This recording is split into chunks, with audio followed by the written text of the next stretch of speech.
Ser Podcast.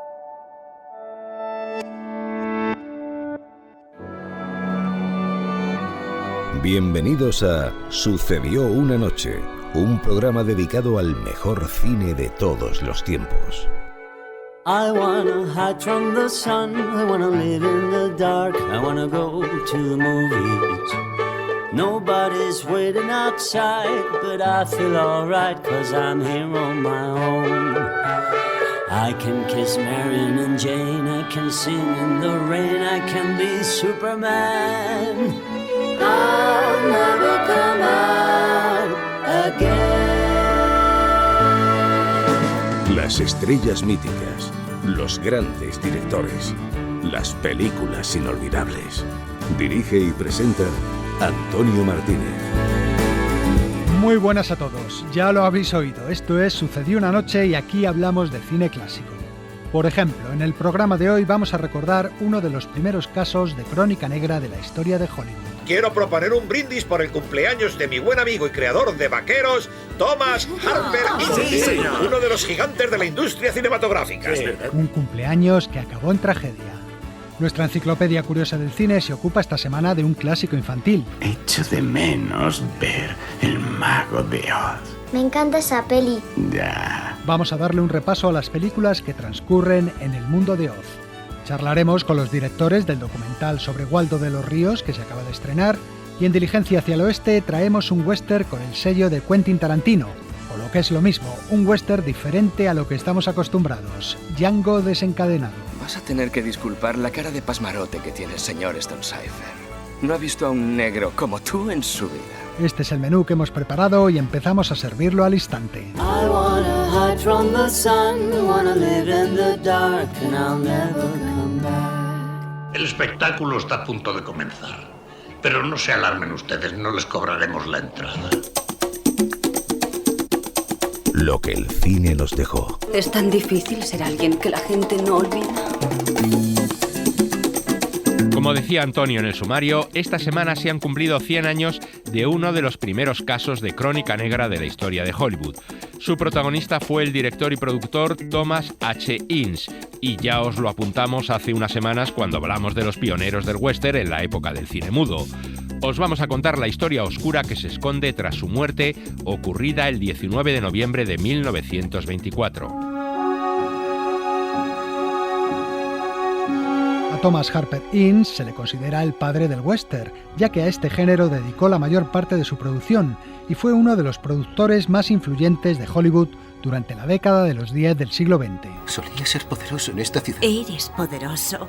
Lo soy, ¿verdad? Claro. Como productor implantó muchos de los mecanismos de la creación de películas, como el uso de un guión de filmación detallado, el control estricto sobre costos económicos o la implantación de los distintos oficios del cine, en lugar de que la labor de guión, dirección y montaje recayera sobre una única persona, como era habitual hasta entonces. Por nuestro chico del cumpleaños. Sí. Que no solo inventó las películas de vaqueros, sino que ayudó a construir esta ciudad y descubrió cómo dirigir un estudio que pudiese hacer 10 películas a la vez. Y se endeudó con cada una de ellas. ¡Por Tom! ¡Por Tom! Sin embargo, su carrera se cortó de golpe hace ahora 100 años, debido a extrañas circunstancias. El 20 de noviembre de 1924, el periódico Los Angeles Examiner publicaba la siguiente noticia. El director de cine Thomas H. Ince falleció ayer víctima de un ataque al corazón como consecuencia de una grave inflamación de la úlcera estomacal que padecía. Ince había asistido a una fiesta en su honor celebrada en el yate Oneida, propiedad del señor William Randolph Hearst, cuando súbitamente la enfermedad se abatió sobre él. Enseguida fue trasladado en un coche especial que le llevó a su hogar, donde falleció poco después en compañía de su esposa, hijos y hermanos. La versión oficial sobre la muerte de Ince coincidía con este periódico. Sin embargo, había algunos testimonios de testigos que vieron descender su cuerpo en camilla del yate que desdecían esas informaciones. Uno de ellos era el chofer y ayudante personal de Charles Chaplin, Toraichi Kono. Había vendas en cabeza, había sangre. ¿Estaba consciente? No parecía. ¿Cómo murió Thomas H. Ince? Esa es la pregunta que durante 100 años se han hecho muchos estudiosos de Hollywood, y la verdad todavía continúa siendo un misterio.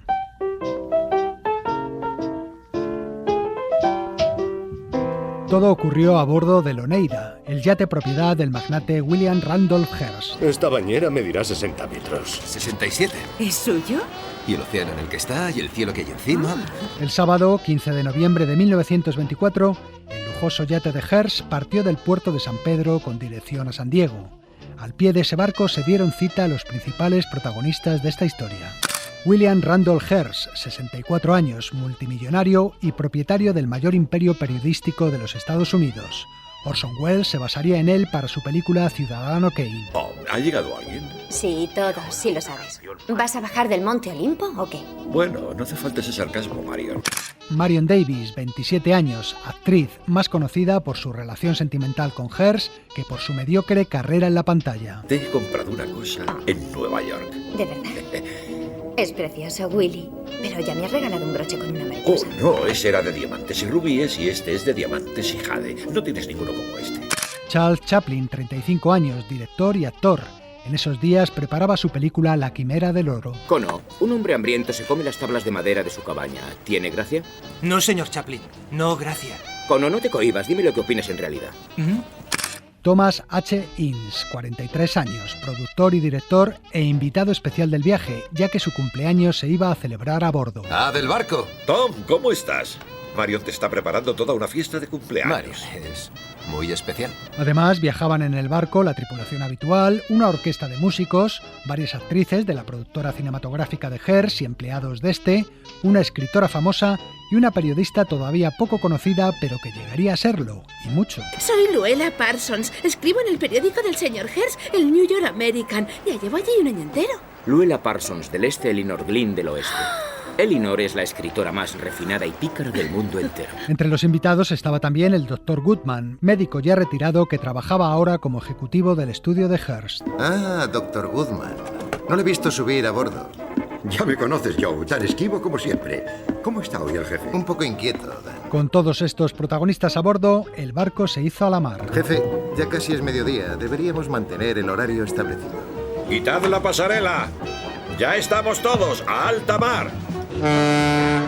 Al estar en alta mar, las leyes de prohibición que por entonces estaban vigentes en los Estados Unidos no tenían validez y los invitados podían consumir todo el alcohol que quisieran. ¡Charleston, todos a bailar! Vamos, Patty, vamos a demostrarles cómo se baila. Hearst había organizado la fiesta para agasajar a Ince, ya que intentaba que sus dos productoras se fusionaran para impulsar así la carrera de su amante, Marion Davies, y adquirir más relevancia entre los estudios de Hollywood. ¿Sabes, Tom? Me encantan las películas. Siempre he creído que la prensa era el más poderoso medio de comunicación, pero eso ya no es cierto en esta época. Tienes razón. Las palabras no siempre se traducen bien en los 5 continentes, pero a través de esas fabulosas, maravillosas películas hay un lenguaje universal de moralidad y política y de cualquier cosa que pueda meter en la cabeza de alguien. Sin embargo, algo sucedió que hizo que el barco cambiase súbitamente de rumbo y Thomas H. Ince se quedó sin apagar las velas de cumpleaños.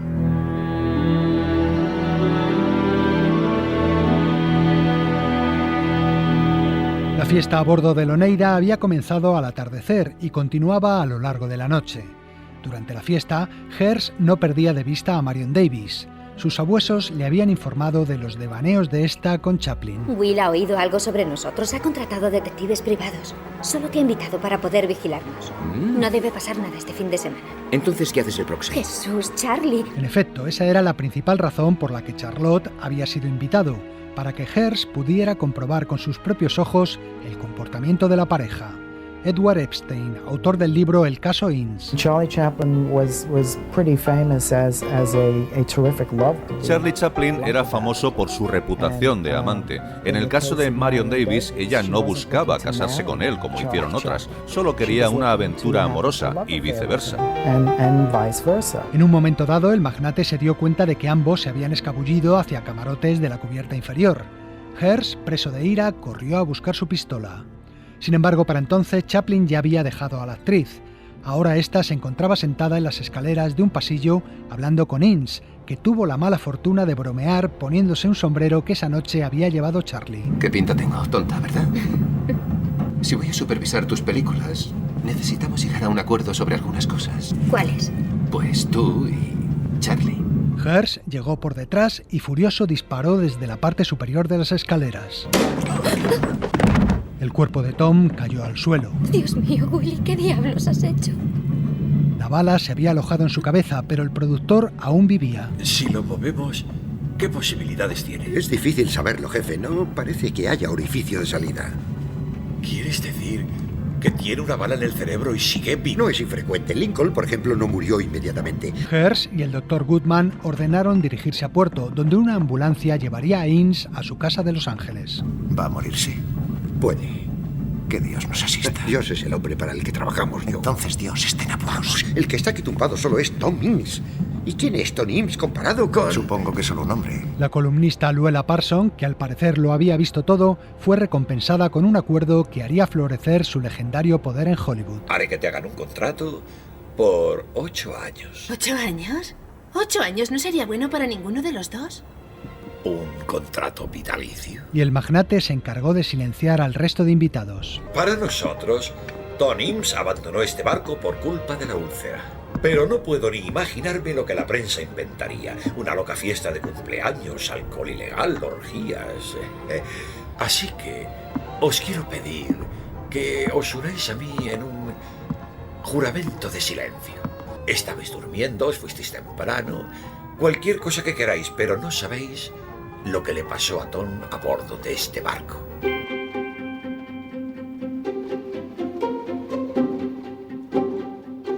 Dos días después, Thomas H. Innes fallecía en su casa. El certificado de defunción por ataque al corazón lo firmó el médico personal de Hearst, la doctora Ida Glasgow. Edward Epstein otra vez. Todo se apañó a una velocidad poco corriente. Innes fue incinerado sin hacerle la autopsia y el fuego ocultó cualquier pista porque el cadáver ya no podía ser exhumado si alguien solicitaba esa autopsia.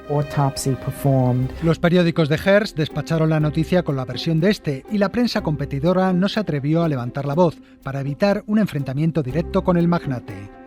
El fiscal de San Diego abrió una rápida investigación en la que se limitó tan solo a interrogar al Dr. Goodman y enseguida dio carpetazo al caso. Tampoco la viuda de Innes armó jaleo. El millonario le había concedido un usufructo de por vida y pocas semanas después partió hacia Europa, donde estableció su nueva residencia. A pesar de todo, los rumores sobre el posible asesinato de Innes en el mundillo del cine continuaron. Después de todo, había habido demasiados testigos. Juro que oí un tiro. Algunas personas dirían cualquier cosa para llamar la atención. ¿Lo oí? Marion Davies, en cambio, siempre negó los hechos, y Chaplin, en su autobiografía, aseguraba que él ni siquiera viajaba en el barco. La versión que os hemos contado es la que recogen algunos libros y la que el director Peter Bogdanovich llevó al cine en su película El maullido del gato. Hasta hoy no hay dos relatos iguales sobre ese crucero. No hay registros, ni informes, ni fotografías. Y ninguna persona involucrada en el incidente habló o escribió sobre ese fin de semana. No hasta mucho tiempo después de que el viejo muriera. Y entonces, solo con enigmas. Oficialmente, Thomas H. Innes murió de un ataque al corazón. Casi nadie se lo creyó, pero la verdad sigue siendo hoy en día uno de los grandes misterios de la historia de Hollywood. Como decía el director David Ward Griffith, buen amigo de Innes, si deseas ver a Hearst volverse blanco como un fantasma, lo único que tienes que hacer es mentarle el nombre de Thomas H. Innes. Hay ahí mucha basura, pero Hearst está demasiado alto para atreverse siquiera a rozarla.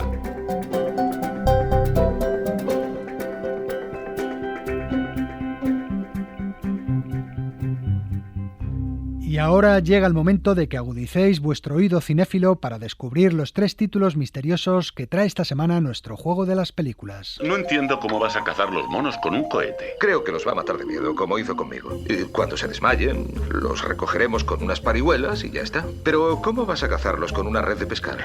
No voy a cazar monos. Lo que voy a hacer es reunir 500 monos debajo de una red para que los cacéis vosotros.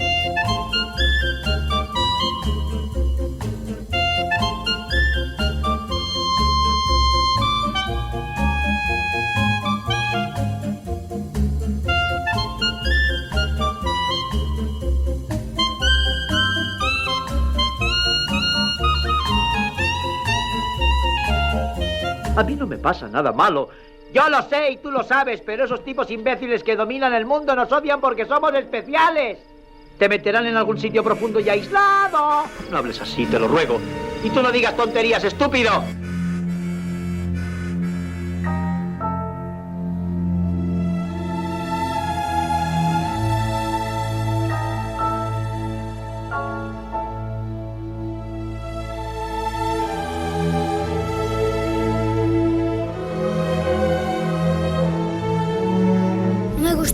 Papá. Ese árbol lleva mucho tiempo aquí, desde antes de que mi empresa construyera la urbanización. No me gustan sus ramas. Sabe que yo vivo aquí, ¿verdad? Sabe todo sobre nosotros, por eso construí esta casa junto a él, para que nos protegiera. Es un árbol muy sabio. Me mira, sabe que vivo aquí.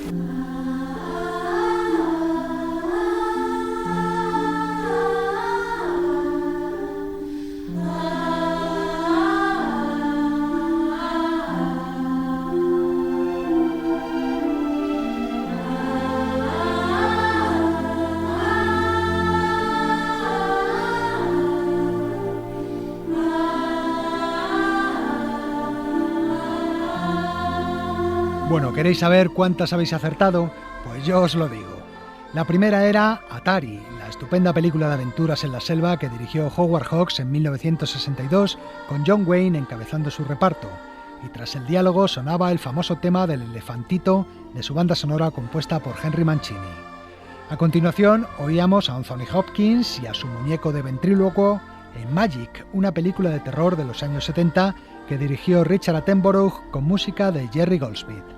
Y terminábamos con Poltergeist, la escena en la que el hijo de la familia protagonista le cuenta a su padre que el árbol de ramas largas y retorcidas del jardín le da miedo, árbol que por cierto luego cobrará vida y nos meterá un susto importante.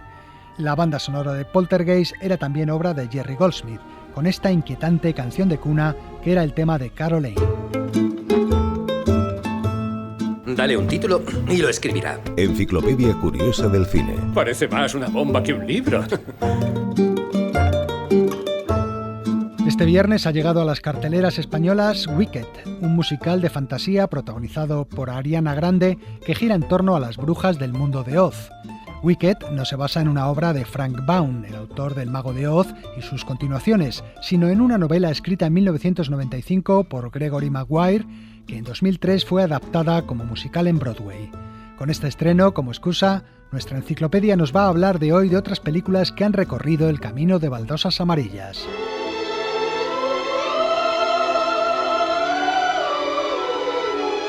El maravilloso Mago de Oz, escrito en 1900 por Frank Baum, es uno de los libros infantiles más editados en todo el mundo, traducido a decenas de idiomas. Habla de hombres de lata, de espantapájaros que andan, de zapatillas rojas. Fue el primer libro de cuentos infantiles con personajes y lugares típicos de los Estados Unidos, ya que hasta entonces los cuentos solían describir paisajes y personajes europeos.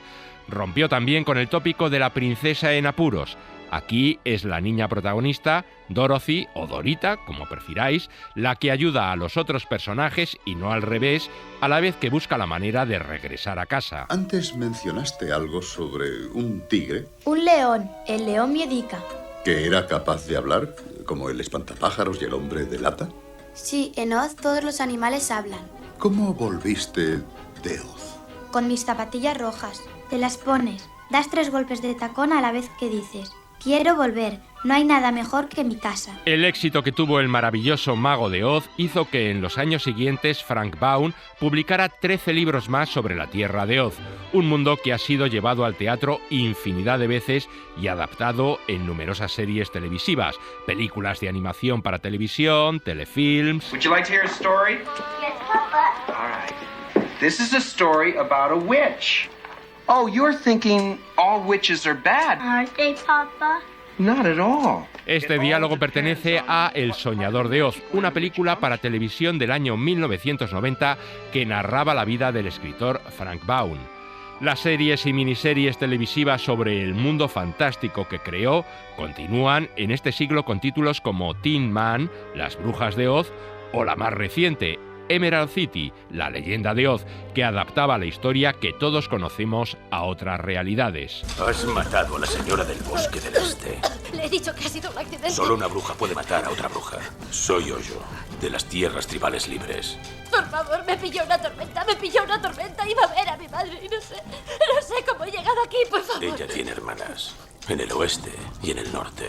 Tendrás que responder ante el Mago de Oz. Nosotros vamos a dejar ahora de lado las adaptaciones televisivas y teatrales para centrarnos en el que es nuestro principal negociado, el cine en pantalla grande. Durante la etapa del cine mudo se hicieron hasta 5 películas basadas en el mundo de Oz. Una de ellas fue Thomasin en el Reino de Oz, protagonizada por el actor cómico Larry Semon, conocido en España como Thomasin, y en la que también actuaba Oliver Hardy, antes de formar pareja con Stan Laurel. Pero sería en 1939 cuando la obra de Frank Baum luciría en la gran pantalla en todo su esplendor gracias a una película. Judy, ¿es que no vas a abrir mi regalo? Creo que te va a hacer muy feliz, jovencita. Vamos. ¿Lo has leído? Papá solía leérnoslo de pequeñas. Lo hemos comprado para ti. $75,000, más de lo que Selnick pagó por lo que el viento se llevó. La Metro había comprado los derechos del libro para convertirlo en un musical a todo color y Judy Garland fue la encargada de viajar a aquella tierra de fantasía. Totó, me parece que esto no es Kansas, ¿sabes? Estamos sobre el arco iris, ¿no ves? El Mago de Oz, dirigida en 1939 por Victor Fleming, es uno de los grandes clásicos de la historia del cine y sin duda la mejor de todas las películas que se han hecho sobre el mundo de Oz. Durante años se habló de hacer una secuela, pero esta no llegó hasta 1974 y en forma de película de animación. ¡Camino de ladrillo dorado! ¡Estamos en Oz! ¡En Oz! ¡En Oz! ¡Promoción! ¡Oh, qué hermoso ciclón que nos trajo hasta aquí! ¡Vamos a buscar al espantapájaros de inmediato! En Regreso al maravilloso mundo de Oz, Dorita volvía al lugar en que había dejado a sus amigos. Esta película fracasó en los cines, aunque tuvo una vida mucho más exitosa en televisión, y su principal atractivo residía en que la voz del personaje de la niña la ponía Liza Minnelli, la hija de Judy Garland, que también cantaba varias canciones.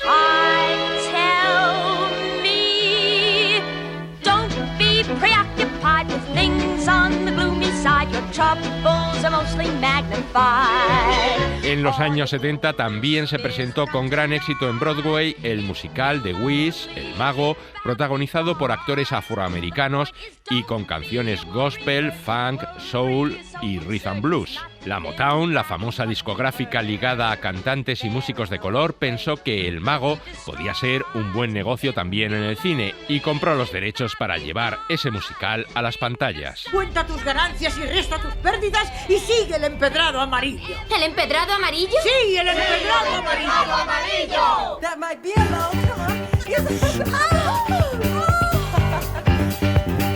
There it is. Come on down, is on down the road. La película la dirigió en 1978 Sidney Lumet y como protagonista se eligió a Diana Ross, la gran estrella de la Motown.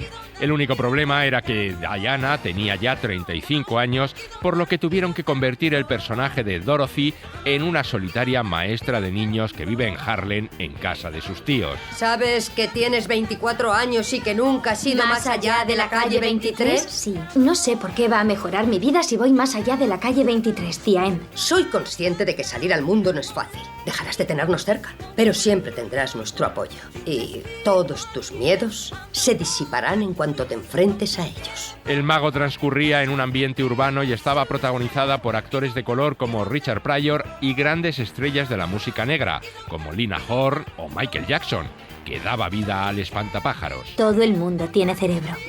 Yo no, mira. Es basura. Es posible que el mago te dé un cerebro. ¿Crees que podría? A Toto y a mí nos gusta tener compañía. Además, no tienes nada que perder. Eso es cierto. Pero a diferencia del musical teatral, la película tuvo muy malas críticas y el público también le dio la espalda. El éxito, la fama y la fortuna son una ilusión. Lo único real que existe es la amistad que podemos compartir.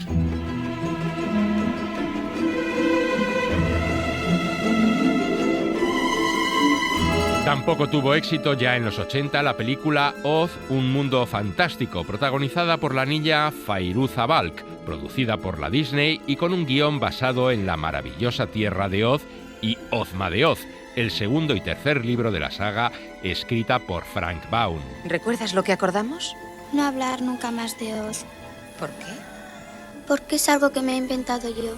Ya sé que no quieres ir al médico, pero no has conseguido dormir bien ni una sola noche desde lo del tornado, y así no puede servirme de ayuda. La historia continuaba donde terminaba El Mago de Oz. Aunque sus tíos la creían loca, Dorothy conseguía regresar a la tierra de Oz para descubrir que todo allí había cambiado. El rey Gnomo se llevó al espantapájaros y todas las esmeraldas a su montaña, y al resto lo convirtió en piedra. Aunque se trataba de una superproducción, Oz, un mundo fantástico, resultó un fracaso de taquilla, en buena parte porque resultaba demasiado tétrica y terrorífica para los niños, y los padres les sacaban asustados de los cines ante escenas como esta. Hola, Dorothy.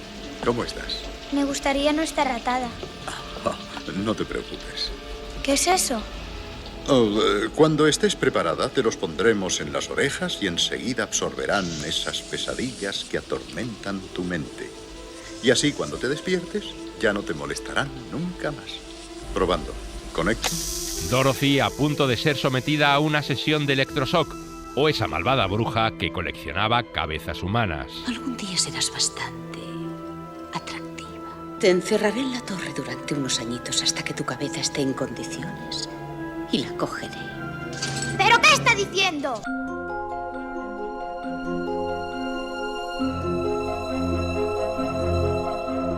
Con un título muy parecido al anterior y también producida por la Disney, en 2013 se estrenó Oz, un mundo de fantasía, dirigida por Sam Raimi. Un hombre de mi talento debería actuar en el circuito Orfeo y no en un pueblucho polvoriento con una chaqueta de segunda mano medio descosida. Tienes que remendarla otra vez. ¿Otra vez? Sí. James Franco daba vida a un mago de poca monta al que un tornado también transportaba al país de Oz. ¿Dónde estoy? ¿Está en Oz? Ese es mi nombre. Oscar Zoroaster Fadrick Isaac Norman Henkel Emanuel Ambroise Dix. Todos me llaman Oz. ¡Lo sabía! Es cierta la profecía del rey. Dice que un gran mago llamado como nuestra tierra descenderá de los cielos y nos salvará. Allí el mago se veía involucrado en la guerra entre la bruja buena, Glinda, y las dos brujas malas, Teodora y Evanora. Prometiste ayudarnos. Eso fue antes de saber a qué nos enfrentábamos. A un ejército, a otra bruja mala que está empeñada en destruirnos a todos y sobre todo a mí. Podemos vencerlas. Glinda, necesitas un mago de verdad. No eres el mago que esperaba, ni tienes los poderes que creí que poseías. Pero estás aquí por alguna razón. Tal vez eres capaz de más de lo que crees. Oz, un mundo de fantasía, se ubica alrededor de 20 años antes que El Mago de Oz y es por lo tanto una precuela. El guión no se basa en ninguno de los libros de Baum, sino que se trata de una historia original.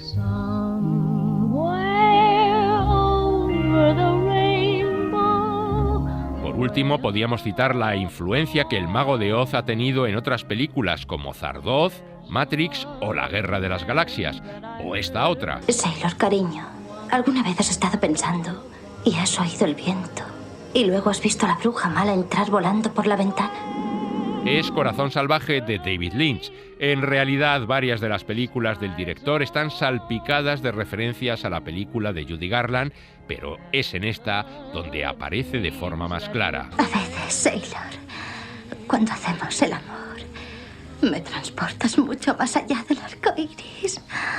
Como veis, el mundo de Oz ha dado bastante juego en el cine y la cosa sigue. ¿Te gustaría dar un paseo, Dorothy? Sus personajes vuelven ahora a las pantallas con el estreno de Wicked parte 1 y continuará el año que viene cuando se estrene la segunda parte.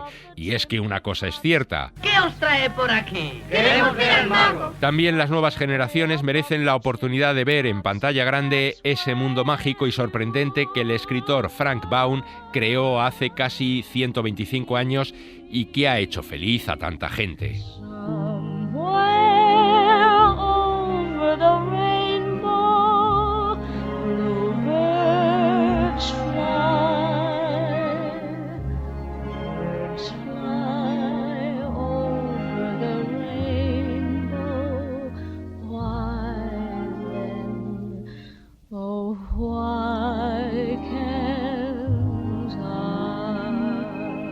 Sucedió una noche. El cine clásico en la SER. Si ese avión despega y tú no estás a su lado, te arrepentirás. Tal vez no hoy ni mañana, pero sí muy pronto y para el resto de tu vida. El cine de su vida. Es de Casablanca. Toda mi vida he estado esperando decirlo. Hoy hablamos con los directores Charlie Arnaiz y Alberto Ortega, que la semana pasada estrenaron Waldo, un documental sobre Waldo de los Ríos, el músico que adaptó el cuarto movimiento de la Novena Sinfonía de Beethoven en el himno a la alegría que cantó Miguel Ríos y que se convirtió en un grandísimo éxito mundial.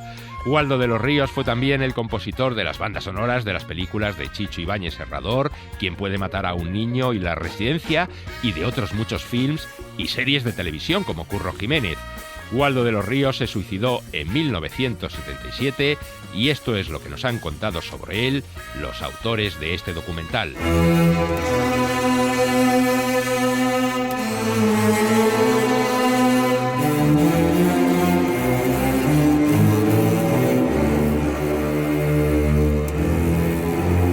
¿Que quién soy? Pues simplemente alguien que cree haber nacido músico y que goza y se divierte muchísimo cuando el público canta o silba o tararea ante una orquestación mía. Escucha, hermano, la canción de la alegría. A mí personalmente Waldo ni me sonaba. Me sonaba el himno de la alegría porque lo escuchaba mi padre cuando yo era pequeño por las cintas en el coche, pero ya está. Voy a hacer una orquestación muy antigua, que entre estos señores magníficos que hay aquí, los músicos españoles y yo, hemos conseguido catapultar a la discografía española a un plano internacional muy importante. Y la suerte fue encontrarnos con un pequeño recorte en el periódico. Ya de vuelta en mi Málaga, seguí pensando en Waldo. Es curioso que cuanto más mayor se hace uno, más piensa en su infancia. Con 10 años me regalaron un disco de ópera suyo. Era mi ídolo. Desde entonces, Waldo y su música me persiguen. Y cuando lo leímos, se nos encendió la bombillita y pensamos que había algo, ¿no? Lo que nunca supimos es que iba a haber tanto. Y iba a ser un viaje tan increíble de descubrimiento de un personaje que encima había quedado al olvido, que encima había grabado su vida, que encima fue uno de los personajes más famosos de la historia de la música. Ese artículo vino derivado del libro de Miguel Fernández, en el que hablaba de toda la vida de Waldo. Pasé años metido y perdido en el mundo de Waldo de los Ríos, con varios viajes a Argentina incluidos. El maestro se cruzaba conmigo y yo no iba a dejar que volviese a desaparecer. O sea, lo siguiente que hicimos fue contactar con él, leernos el libro y dijimos, madre mía, esto es alucinante. Y aún así, para que te hagas una idea, desde que se publicó el libro hasta ahora que hemos estrenado, hemos descubierto un montón de cosas nuevas, ¿no?, que están reflejadas en esa película a través de manuscritos. O sea, otra vez volvemos a la labor de documentación que ha sido increíble. El material personal que llegó a mí de Waldo hizo que me obsesionase aún más con él. Se nota que a Waldo le encanta documentar su vida, como si necesitase ser inmortal. No quiere ser olvidado.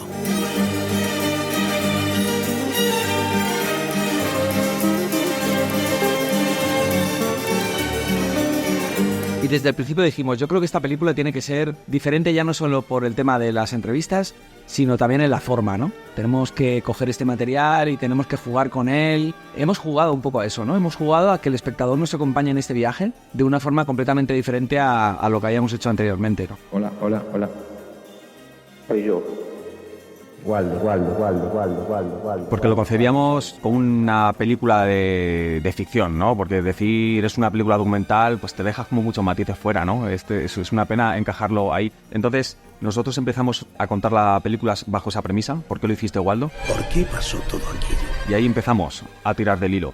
Y empezamos a presentar a esos personajes secundarios, al malo de la película, que es la madre. Señoras y señores, les presento a Marta de los Ríos, mi madre. A Isabel Pisano, que por momentos crees que es víctima, por otros momentos verdugo. Waldo decide quedarse en Madrid cuando en su camino aparece ella. Es un personaje que desde muy jovencito se grabó constantemente y yo creo que solo tenemos una pequeñísima porción de ese material. Yo creo que hay muchísimas latas que se han perdido, se han deteriorado, se han tirado a la basura, a saber, ¿no?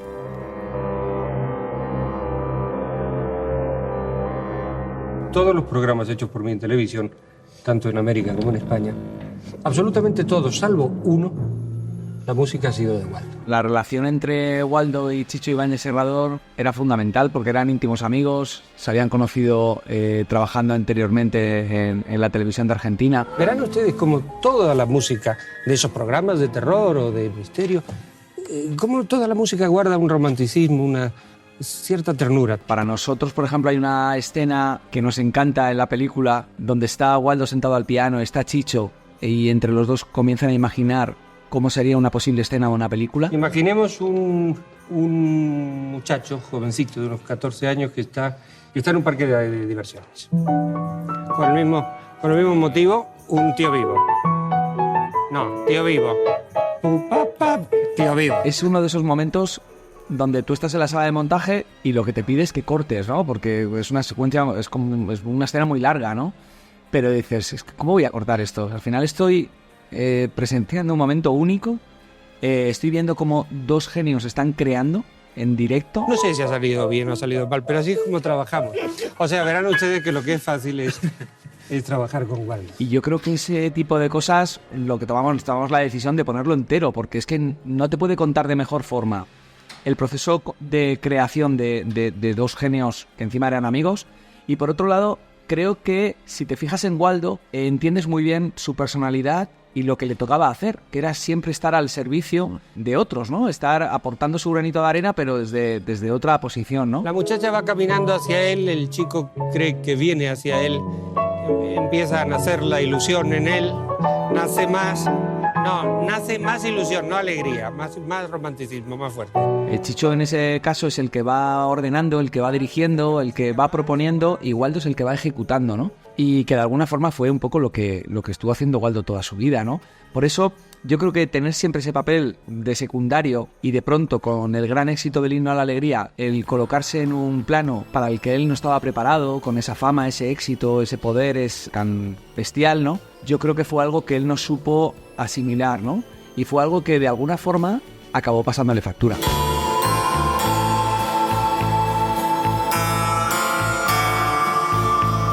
Si has visto la película te darás cuenta que el 95% de la película es archivo. Hemos intentado evitar los bustos parlantes, es decir, la gente mirando a cámara contando su historia. Creo que De cara al espectador tiene un plus de verdad porque te mantiene un poco más objetivo, ¿no? Desde aquí, desde esas grabaciones, esas llamadas telefónicas con todos los entrevistados, digamos que no te posicionas y te ayuda a meterte en la historia casi como con un código más cercano a la ficción que al documental, ¿no? Y como puedes ver, nos lo hemos puesto súper difícil para esta película, pero creemos que el espectador lo agradece. Una de las mejores críticas que nos están diciendo es que es un documental diferente.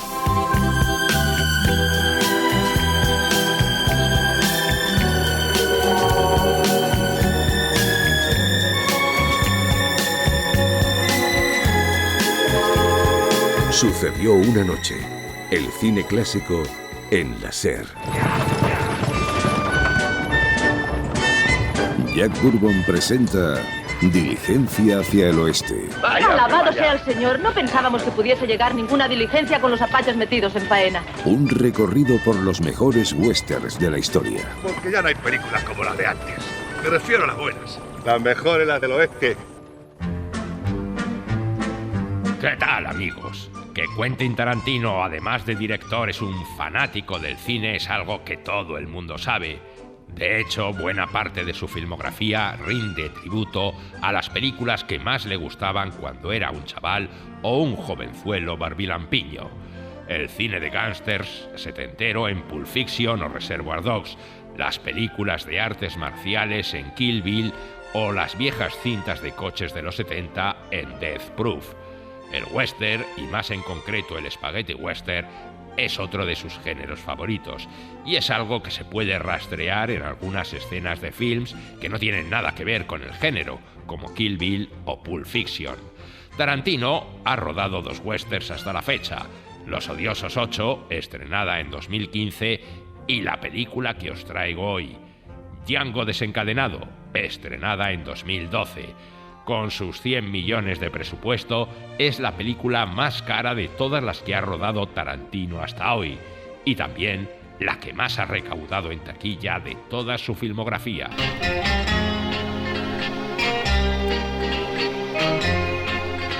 Con Django desencadenado, Quentin Tarantino mataba a 2 pájaros de un tiro. cumplir un viejo sueño y abordar de paso un tema que le interesaba mucho.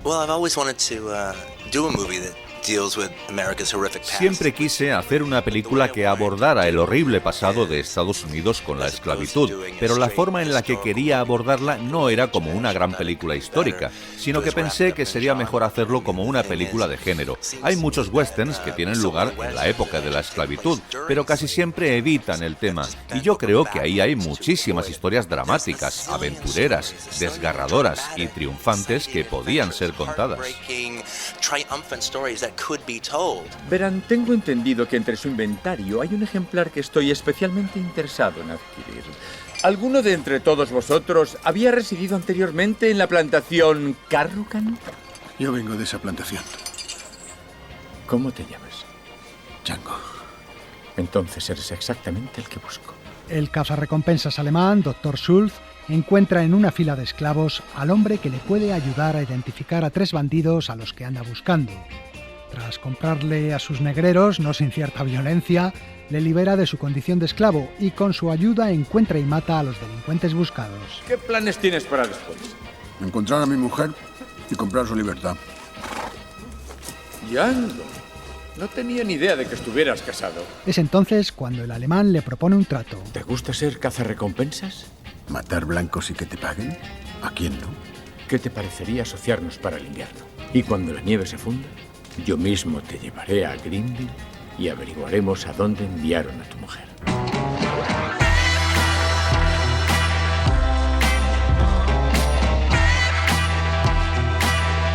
Como ya hiciera en Malditos Bastardos y más tarde volvería a repetir en Érase una vez en Hollywood, Tarantino reescribe la historia tal y como a él le hubiera gustado que fuera en realidad.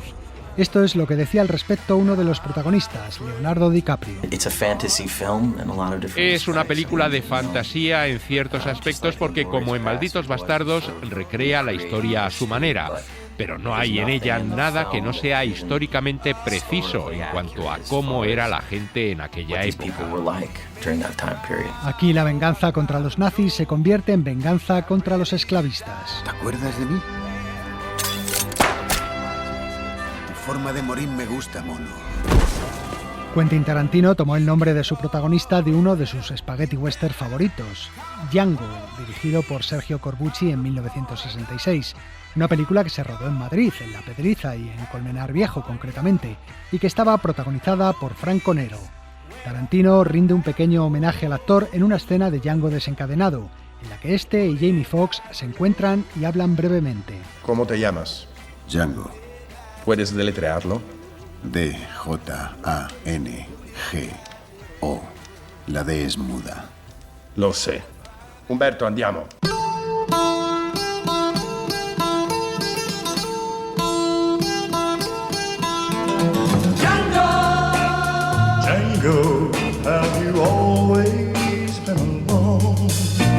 Tarantino escribió el personaje de Django pensando en Will Smith, pero este quería hacer demasiados cambios en el guión, y Quentin, aburrido de sus exigencias, acabó dándoselo a Jamie Foxx. También escribió el personaje del cazarrecompensas pensando en Christopher Waltz, el actor alemán con el que ya había trabajado en Malditos Bastardos. Christopher Waltz. Leí el guión mientras escribía, se desarrolló frente a mis ojos. Iba a casa de Quentin, me sentaba en su mesa, me daba lo que tenía escrito y me observaba mientras lo leía. Era una especie de maravilloso ritual. El actor se dislocó el hueso pélvico al caerse del caballo mientras ensayaba. De ahí que en la primera parte de la película no aparezca montando a caballo, sino guiando un carromato. El rodaje de esas escenas fue el tiempo que necesitó para recuperarse. A pesar del carromato, no he ejercido como dentista desde hace 5 años. Pero actualmente ejerzo otra profesión. Cazarrecompensas. La pareja protagonista y su complicidad tienen su reflejo negativo en los villanos de la película.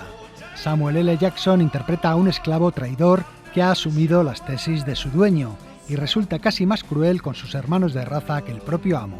Quentin Tarantino. Le dije, ¿tendrías algún problema en interpretar a ese personaje? ¿Me estás preguntando si tengo problemas en ser el hijo de puta negro más despreciable de toda la historia del cine? Sí, eso, le contesté. No tengo ningún problema. Su amo es el personaje al que da vida Leonardo DiCaprio, el sádico y sanguinario dueño de una plantación que obliga a sus esclavos a luchar en combates a vida o muerte en los que apuesta con otros esclavistas. ¡Vamos, chicos! ¡Es una pelea a muerte! ¡Dale la vuelta! ¡Venga, coño! ¡Eso es! ¡Eso es! ¡No! ¡Haz lo que te he dicho! ¡Déjalo ciego!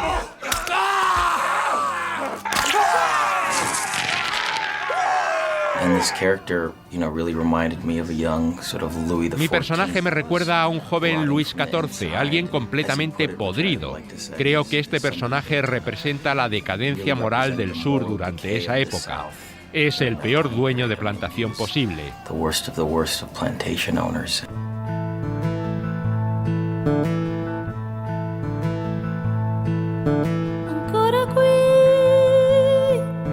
Era la primera vez que Leonardo DiCaprio no era el protagonista de una película, desde que Titanic le convirtiera en una gran estrella, y además interpretaba a un malvado, un tipo de personaje no muy habitual en su filmografía.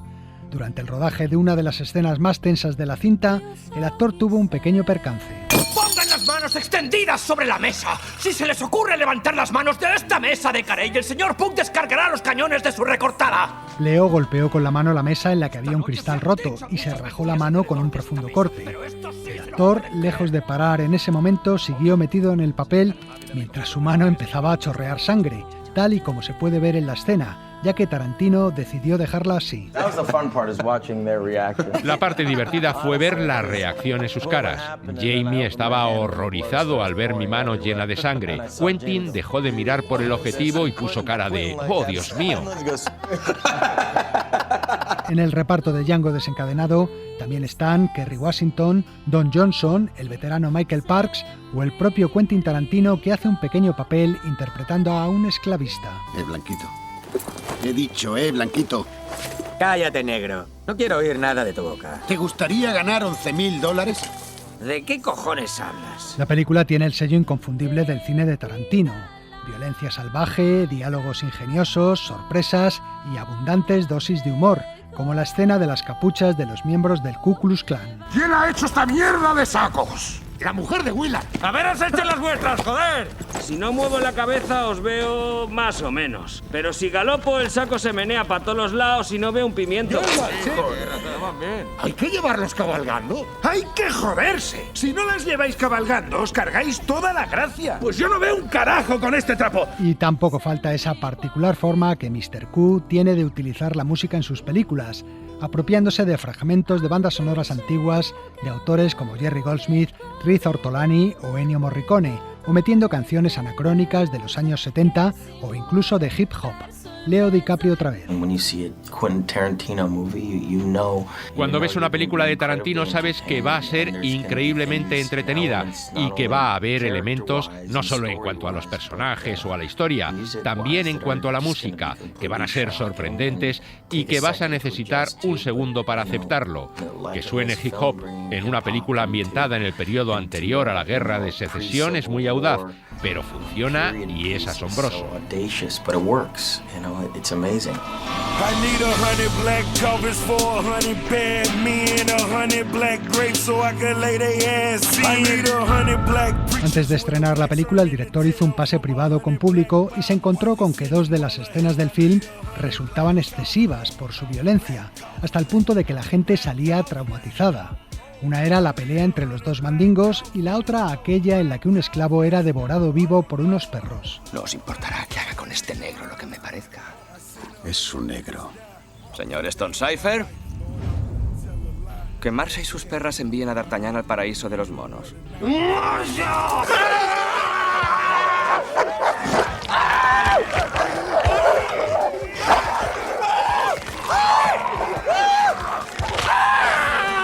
Tarantino decidió cortar bastante esas 2 escenas para que no resultaran tan fuertes. Django desencadenado funcionó muy bien en taquilla y recibió en general buenas críticas, aunque hubo ciertos sectores que mostraron su incomodidad.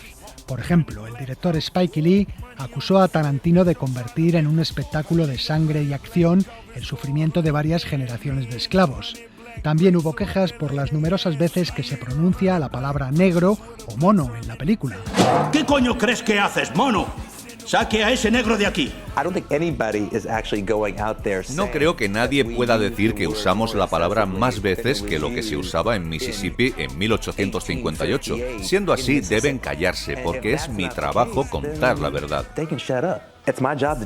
La película estuvo nominada a 5 Oscar, entre ellos el de Mejor Film, que aquel año ganó Argo. Django desencadenado se llevó 2. Uno, el de Mejor Actor Secundario para Christopher Waltz, que con 1 hora y 6 minutos en pantalla era hasta entonces la actuación más larga en ganar un premio de la Academia al Mejor Actor de Reparto. Y también Quentin Tarantino se llevó un Oscar a casa como autor del Mejor Guión Original. Llevo toda mi vida aquí, en Candyland, rodeado de rostros negros. Y viéndolos todos los días, día sí, día también, siempre me pregunto... ¿por qué no nos liquidan? No quiero sonar pretencioso, pero la próxima generación de niños negros va a crecer en un mundo en el que Django desencadenado ya existe. Ver esa película puede convertirse en un rito de iniciación para ellos. Quentin Tarantino ha revelado que en su cabeza veía a los personajes de Jamie Foxx y Kerry Washington como los tatarabuelos del personaje de John Shaft en las películas de Shaft. Y hay una referencia a ello en el nombre completo de la esposa de Django. ¿Sus dueños eran alemanes? Ella no nació en la plantación. La crió una dueña alemana, los von Shaft, y habla algo de alemán. A ver si lo he entendido bien. ¿Tu mujer esclava habla alemán y se llama Brunhilde von Shaft? Sí. En fin, amigos, hasta la semana que viene.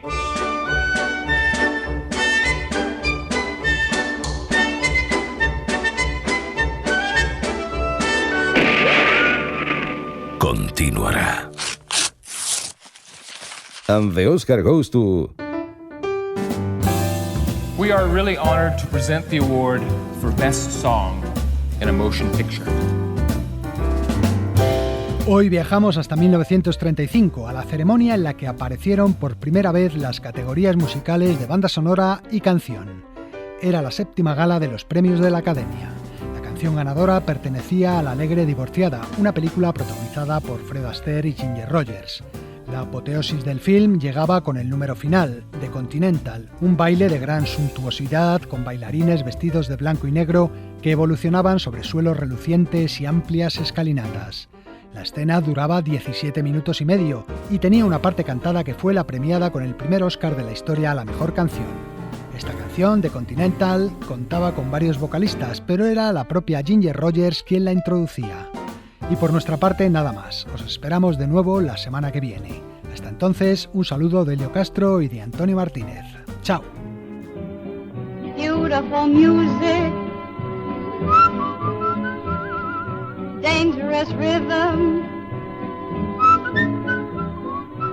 It's something daring, the continental, a way of dancing that's really ultra new. It's very subtle, the continental, because it does what you want it to do. It has a passion, the continental, an invitation to moonlight and romance. It's quite the fashion, the continental, because you tell of your love while you dance. Your lips whisper so tenderly, her eyes answer your song. Two bodies swaying, the continental, and you are saying just what you're dreaming of. So keep on dancing, the continental, for it's a song of romance and of love. You kiss while you're dancing. It's not a bad idea. Continental, it's continental. You sing while you're dancing. Your voice is gentle and sentimental. You stroll together, arm in arm. You nonchalantly glide along with grace and charm. You will find while you're dancing that there's a rhythm in your heart and soul, a certain rhythm that you can't control. And you will do the continental all the time.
Cadena SER.